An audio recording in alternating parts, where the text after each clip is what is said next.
साथियों नमस्कार। मित्रों, यहाँ योगेश्वर श्री कृष्ण भगवान कहते हैं, यदि पाप योनि है पद स्त्री वैश्य और शूद्रों का विशेषण मान लिया जाए तो क्या हानि है। साथियों, वैश्यों की गणना द्विजों में की गई है। उनको वेद पढ़ने का और यज्ञ आदि वैदिक कर्मों के करने का शास्त्र में पूर्ण अधिकार दिया गया है। अतः द्विज होने के कारण वैश्यों को ही पाप योनि कहना नहीं बन सकता। इसके अतिरिक्त छंद उपयोग निषेध में जहाँ जीवों की कर्मानुसार गति का वर्णन है, यह स्पष्ट कहा है कि उन जीवों में जो इस लोकों में रमणीय आचरण करने वाले अर्थात पुण्य आत्मा होते हैं, वे शीघ्र ही उत्तम योनि, ब्राह्मण योनि, क्षत्रिय योनि अथवा वैश्य योनि को प्राप्त करते हैं।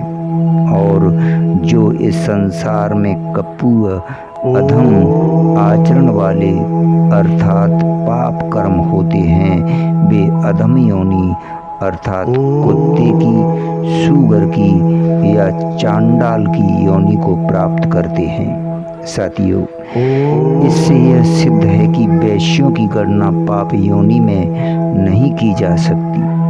अब रही स्त्रियों की बात, सो ब्राह्मण, क्षत्रिय और वैश्यों की स्त्रियों का अपने पतियों के साथ यज्ञ आदि वैदिक कर्मों में अधिकार माना गया है।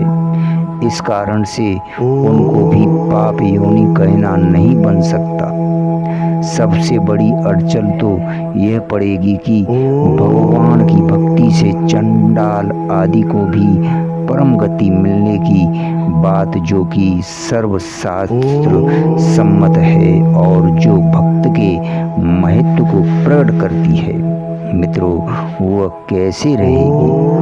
पाप योनियां पद स्त्री, वैश्य और शूद्रों का विशेषण न मानकर शूद्रों की अपेक्षा भी हीन जाति के मनुष्यों का वाचक है, ऐसा मानना ही ठीक प्रतीत होता है। स्त्री, वैश्य और शूद्रों में भी अनेक भक्त हुए हैं। संकेत मात्र बतलाने के लिए यहाँ यज्ञ पत्नी, समाधि और संजय की चर्चा की जाती है। धन्यवाद, शुक्रिया आज की शुभ यात्रा में।